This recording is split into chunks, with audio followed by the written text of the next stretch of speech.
Hello, North Haven. Welcome to this edition of Sports Talk. I'm Jeremy Farina here with Justin Palillo and Holden Pirelli. And today we're going to start the show off with a couple of NBA topics. First off, obviously there's free agency this offseason. A lot of big names were on the move. And we're going to start off just by saying who we think the best free agent signing was, other than obviously LeBron going to the Cleveland Cavaliers and Carmelo Anthony staying with the Knicks. So, Justin, what do you think was the best deal? In my opinion, the best deal was Pau Gasol to the Bulls. They were trying to get Carmelo Anthony. Obviously, they didn't get him, as you just said. And then they were possibly in the Kevin Love sweepstakes. So I think getting Pau Gasol was a great pickup for them. He's a veteran. He's another scorer, because before him, it was really just Derrick Rose and defenders. So I think that's a great pickup for them.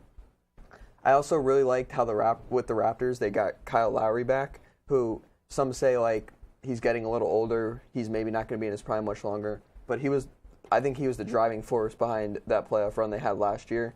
And I think that was a great re-sign for them, because I don't think they'd be nearly as good as they were last year if they didn't re-sign him.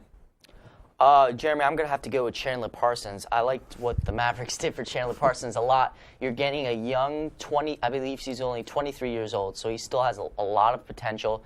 He averages, I think, 16, 5, and 5. So he's almost close to triple-double stats. You look at him, you put him with Dirk. Dirk's at also a new reduced deal, 3 years, $25 million. So they still have a lot of cap space to go out there and pursue other free agents on the market and still compete in the 2015 class when you have the likes of Kevin Love, if he's still available, or other free agents. So I really like what they have with Chandler Parsons, because he is a dynamic scorer, and you provided some help for Dirk Nowitzki. I think if you're looking on a smaller scale, you could look at maybe Mike Miller going to the Miami Heat, just because the Cavs, Yeah. I'm sorry.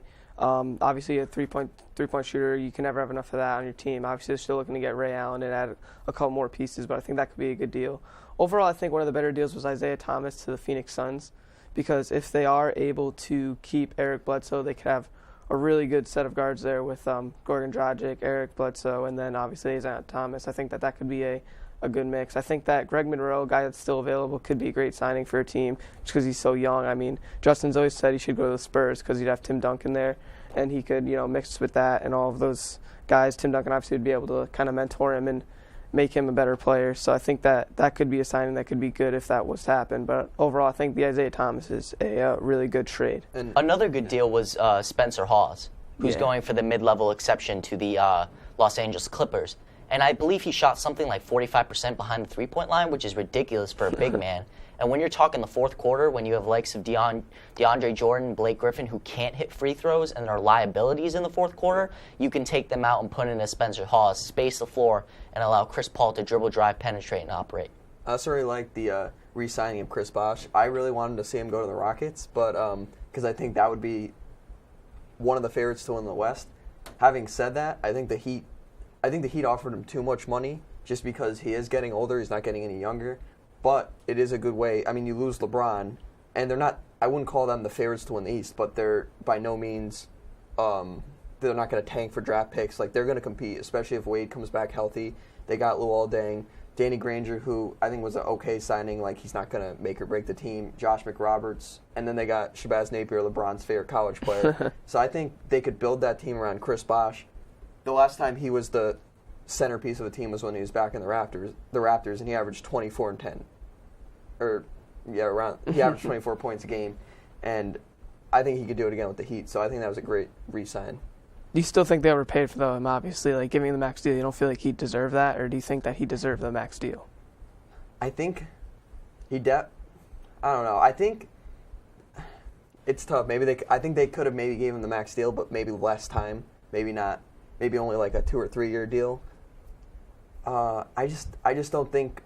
It's hard to give him that much money, obviously. Any player getting that much money, I mean, the Rockets were willing to give him the deal, so I just think I think they gave him the money just because of how he helped the team winning those championships. I mean, Eric Spoelstra called him the Heat's most important player, so I think it was a good signing. All right, moving on to our next topic. Phil Jackson has recently become big in the New York Knicks front office.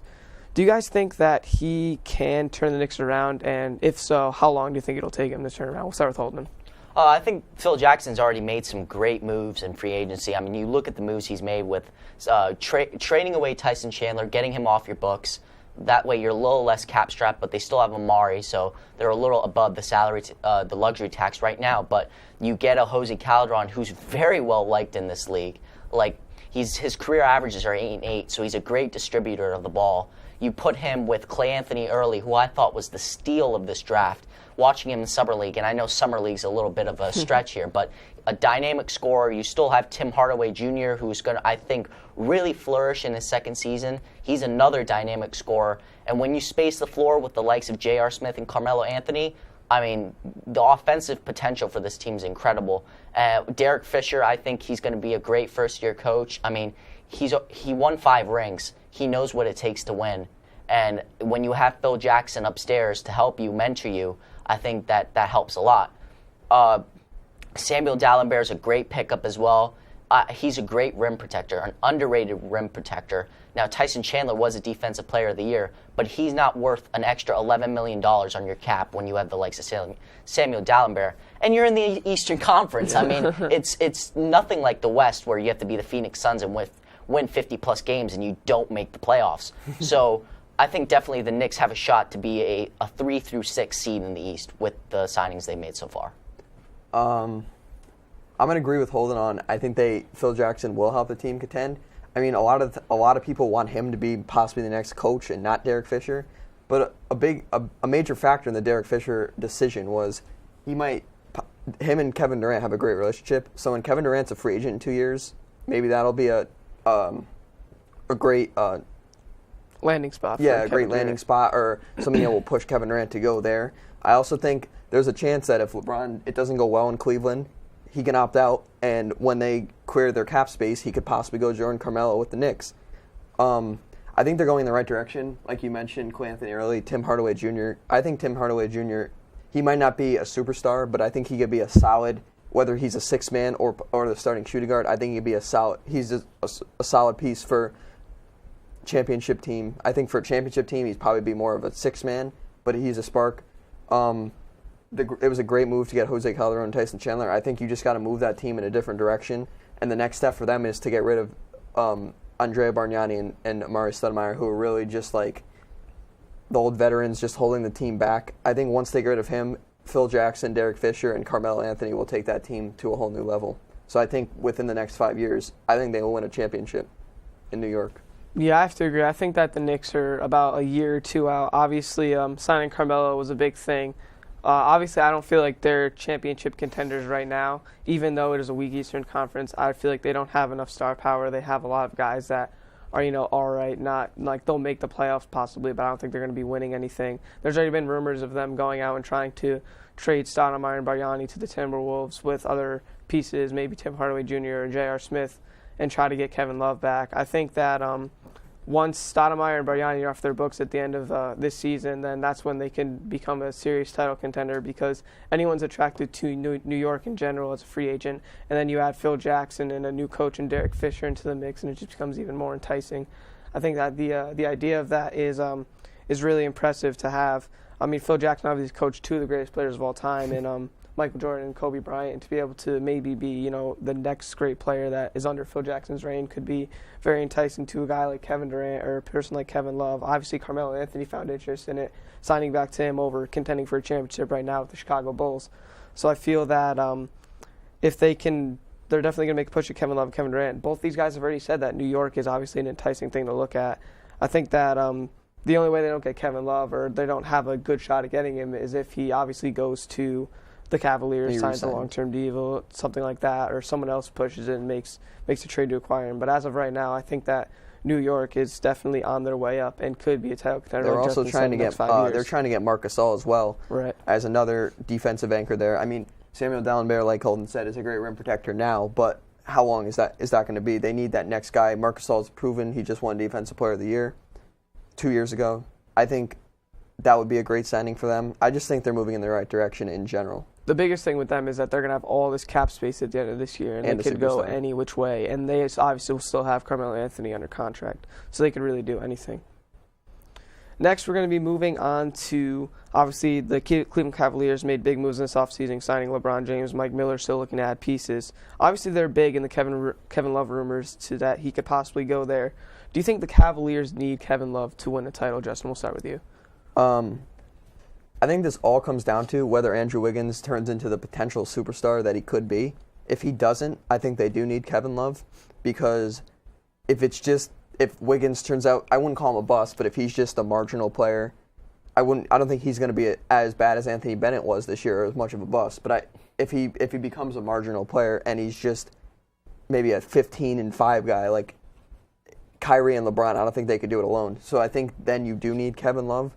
But if Wiggins does turn into a superstar that he could be, you put him with the best player on the planet, with a guy like Kyrie Irving, and supporting pieces, Anderson Varejao. He's a solid, good rebounder, a solid defender. And guys coming off the bench, Deion Waiters, Mike Miller, like you said, possibly signing Ray Allen. I just think that it just comes down to Wiggins. But in the end, I mean, even if Wiggins becomes a superstar and you get Kevin Love, that's only better. So I don't think it's a necessity to win a championship, but I think it's going to help. It's going to help getting a guy like Kevin Love, but it's not a necessity to win. I think definitely the Cavaliers need to trade for Kevin Love. Right now, you look at their options right now, their starting five could be LeBron, Kyrie, Andrew Wiggins, Anderson Varejao, and Tristan Thompson. I give tons of props to Tristan Thompson, averaging 11 and 9 in his third season in the NBA. I mean, he's a very good player, but he is not a Kevin Love. Kevin Love averages 26 and 12. He stuffs that stat sheet. And you look at his numbers, and then you go, well, you know what? But if I'm the Cavs, I'm trying to get Kevin Love. But if I'm the Timberwolves, I'm not trying to give him away. And if I do want to give him away, I'm looking to give him to a team like the Golden State Warriors, who at one time, were offering Klay Thompson, Harrison Barnes, and David Lee, who are three very talented players. Harrison Barnes and Klay Thompson, obviously with a bunch of upside because they're young players in their careers. But David Lee has been around the league for a long time and put up double numbers.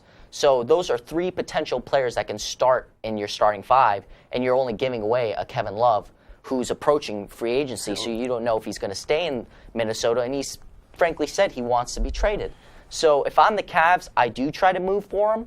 But if I don't get him, I don't blame it, because you don't really have the assets right now. You have an Andrew Wiggins, but you don't know what he's going to be. He has a suspect J. He has a suspect handle. He's a great two-way player. I think he has more upside than, let's say, a Jabari Parker. But he's an athlete, and he's very raw. He doesn't have any basketball skills, but he does have an athletic skill set. Pairing him with LeBron, the transition game could be something spectacular, but at the same time, I would give Andrew Wiggins a question mark, and that's why I think the Cavs do need a Kevin Love, but do they have the assets for him? I don't know.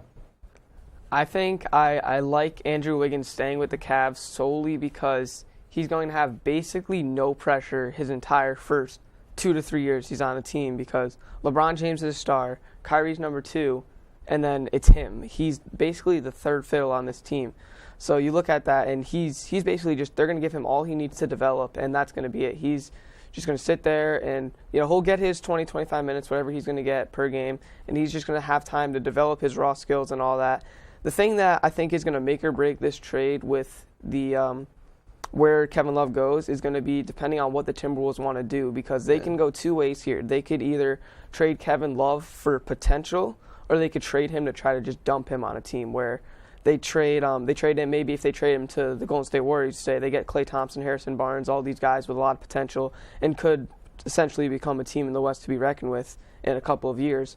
Or they could kind of do what the Magic did when they traded Dwight Howard, where they kind of just started fresh. They didn't really get any big pieces from it. They just kind of gave them away. They got whatever they got picks-wise or players-wise, but they didn't really get any future stars. They just kind of dumped him on to start fresh. I think that if the Timberwolves try to do that, you look at Kevin Love maybe going to a team like the Bulls or something, where they get like Doug McDermott and then like maybe Jimmy Taj Butler. Gibson, Jimmy Butler, guys like that, where they're not going to be superstars in a couple years, but they're not going to eat up salary cap space. So ultimately, I think whatever happens with Kevin Love and whether the Cavs need him or not, I don't think they do need him. I think that they'll definitely win the East with what they have now, because the East has really no superpower right now. I mean, maybe Miami fights with them a little bit, or maybe a team like the Knicks, get on a hot streak or something. Derrick Rose coming back the healthy. Bulls. I mean, they've been saying he looked good, but I don't know. In my opinion, if the Bulls come back with a healthy Derrick Rose, they're the favorite to win the East. Miami doesn't have enough. Miami does not have any perimeter shooting. They have a Dion Waiters who's a poor man's James Harden. They have Kyrie who can shoot a little bit, but they don't have anyone who can space the floor unless they get a Ray Allen to pair with a Mike Miller. I'll make it quick. This reminds me of the Carmelo Anthony trade, because it's a star trying to get out of a team, and in return they get assets. Like when Carmelo Anthony was traded to the Knicks, everybody figured the Nuggets are just gonna start rebuilding. They got Gallinari, Felton, Wilson Chandler, who are still on the team now, and Gallinari is a big part of that team, and so is Wilson Chandler. I think if they can trade him to the Cavs, get back, I think if they can I would throw in Dion Waiters in that trade, and I think that's a very good trade for both teams, but we'll have to see what happens. But I just think they don't need Kevin Love to win. Okay, so moving on out of the NBA, we're going to go to the NFL and talk about a team that just won the Super Bowl, the Seattle Seahawks. I want to know who you guys think can contend with them in the NFC. We'll start with Holden. Well, obviously, to me, it's still the San Francisco 49ers. I mean, you look at this team. If Colin Kaepernick puts a little more air on that ball in the NFC Championship, we would probably be talking about a different outcome in the Super Bowl, because San Fran gives the Seahawks a run for their money. They were tied 1-1 with them in the division games this year. They took them, right down to the fourth quarter in the NFC Championship game. You still have Kaepernick. You have Frank Gore. You have Carlos Hyde, who can back up Frank Gore. But now you're talking about their wide receiver weapons: Michael Crabtree, Vernon Davis, Anquan Bolden, and now Stevie Johnson, who you got from the Bills, who's a very, very underrated slot receiver for the San Francisco 49ers, who's had, I think, back-to-back 1,000-plus receiving yard seasons on a Buffalo Bills team. Who's the quarterback for the Buffalo Bills? So I still look at San Fran. That defense is still there. I like what they did in the secondary, drafting Jimmy Ward and then signing Antoine Bethea to partner with Eric Reed, who's a very promising prospect. Navarre Bowman's going to be out, but they'll get him back in the middle of the season. So that defense is still intact. They can match the intensity of Seattle. And I'm looking at Seattle. They lost a lot of veteran leadership this season, with Michael Robinson, Red Bryant, and Chris Clemens all leaving in free agency.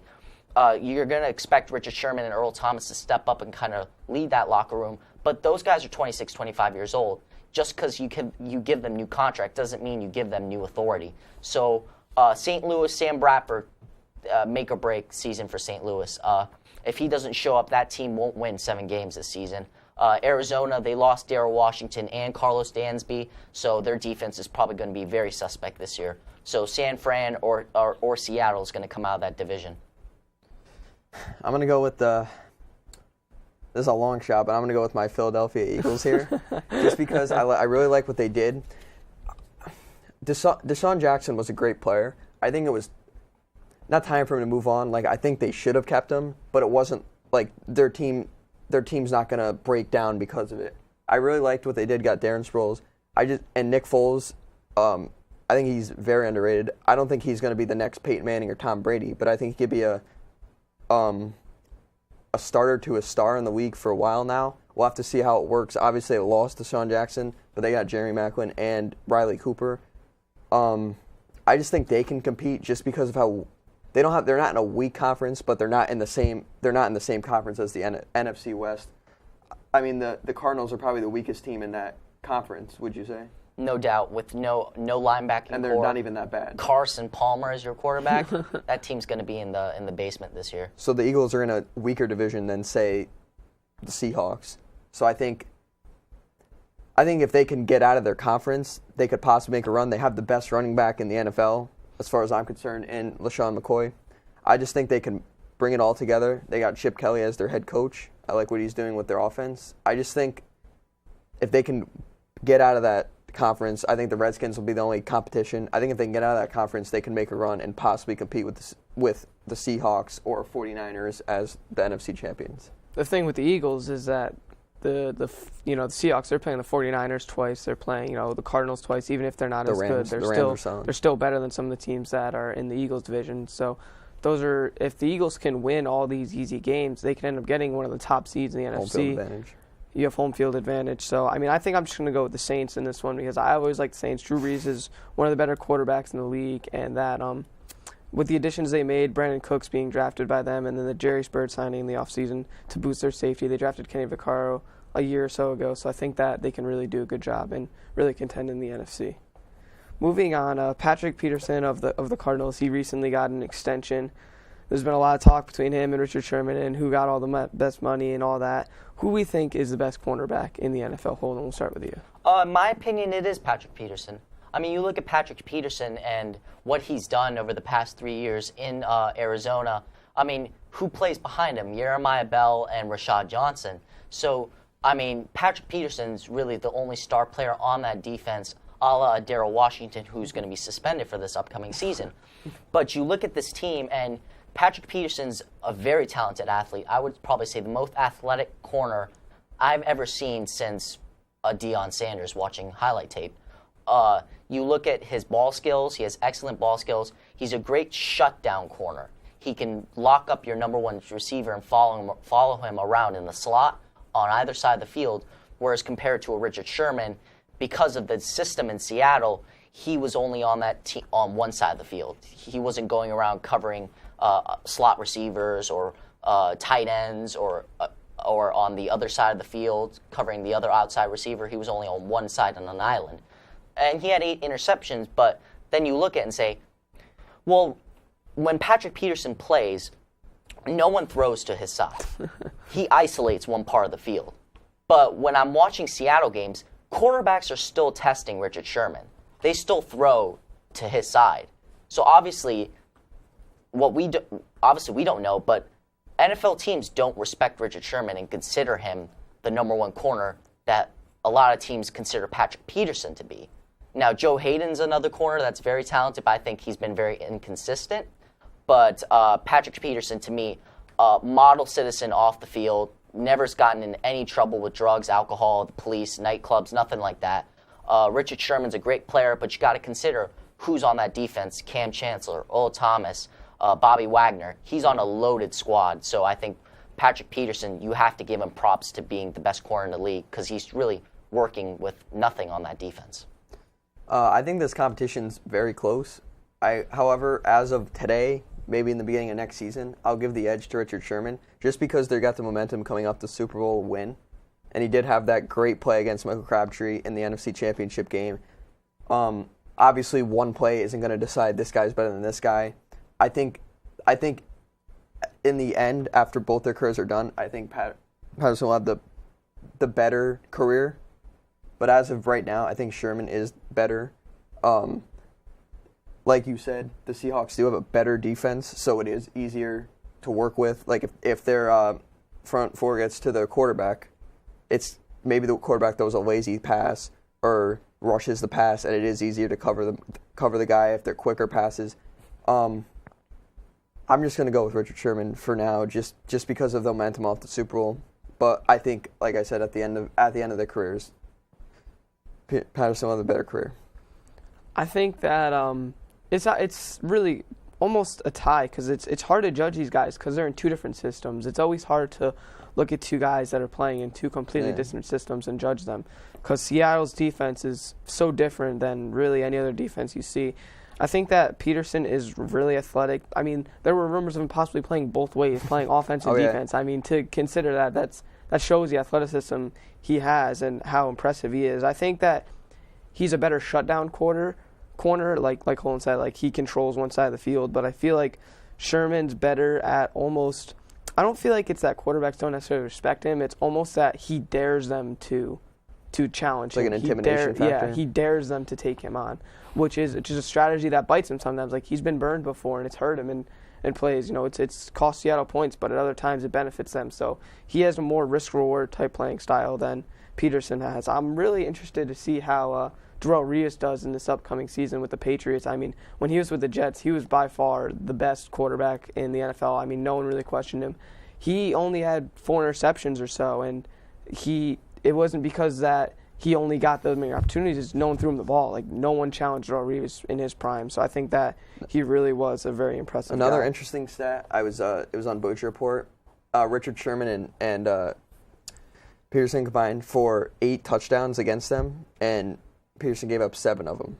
Well, you have to look at Peterson. Peterson, if I were to fault him for one thing, is he gets lazy with his technique. He's a great athlete, but he can get lazy. Now, if he just gets focused and he, really hones in all 4 quarters, I think he truly is the shutdown corner. And I liked how you brought up Darrelle Revis, because Darrelle Revis really couldn't shine in that Tampa Bay defense because it's a zone scheme and he's a man-to-man corner, a shutdown corner. So now you put him in New England with a Devin McCourty and with a Brandon Browner, who is a man-to-man corner from his days in Seattle. I think Darrelle Revis will return to the top of the mountain, possibly challenge a Richard Sherman or Patrick Peterson. So you guys think that the New England Patriots could become one of the better defenses in the AFC? Could they be maybe a team to beat coming into this next season? Oh, no doubt, no doubt. I mean, you look at what happened in the AFC Championship game with Tom Brady.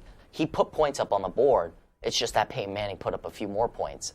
And I mean, if Aqib Talib went down in that game, if he had stayed healthy, he would have locked up Demaryius Thomas, and he wouldn't have caught that touchdown to win the game. So now you have a Darrelle Revis who really stayed healthy, barring the knee injury he had. Then you have Brandon Brown on the other side, and the X factor Logan Ryan, who's the slot corner who had, I believe, 5 interceptions in limited snaps. So I think you can see that New England's secondary is very deep, and they're very talented, and I think by the end of the year they can challenge Seattle. What do you think about the Patriots? I think in sports, there's I said it to you before. There's always in each sport there's a team that's always a Super Bowl contender or a title contender. The Yankees, the Spurs, and the Patriots. So adding a guy like Revis to a team like the Patriots, like if you have Tom Brady or even like Peyton Manning, you have a shot to win every year because they make the team so much better. I mean, there's like jokes that Peyton Manning could win possibly Coach of the Year just because of his influence on the offense. Same with Tom Brady. Like, he makes everybody better. He did not have a good receiving core last year, and now he's been with them for a year. You bring in a guy like Darrelle Revis to help out on the defensive end. Like Holden was saying, we might be talking about a different outcome if Darrelle Revis is on the team last year. Maybe they play the Seahawks in the Super Bowl. Or if Aqib Talib had stayed healthy throughout that game. He's had a reputation for being injured in big games. Back to a Monday Night Football game last season when the Carolina Panthers were playing the Patriots and Aqib Talib left in the 4th quarter. What happens? Teddy Ginn Jr. catches a touchdown in the end zone because Aqib Talib wasn't there to lock him up. So you think Revis will be more reliable than Talib? Yeah, more reliable because Revis has a proven track record of playing complete seasons. I think overall the Patriots are solely a contender just because Tom Brady's on their team. Yeah. I mean, anytime you have Tom Brady and Peyton Manning, you're instantly a Super Bowl contender. I mean, when Peyton Manning was a free agent, when the Colts let him go, any team that got him was basically Super Bowl contender. So I think just having that guy on your team makes you one of the better teams in the league. That's all we have for this edition of Sports Talk. I'm Jeremy Farina, and this is Justin Paolillo and Holden Pirelli. We'll see you guys next week.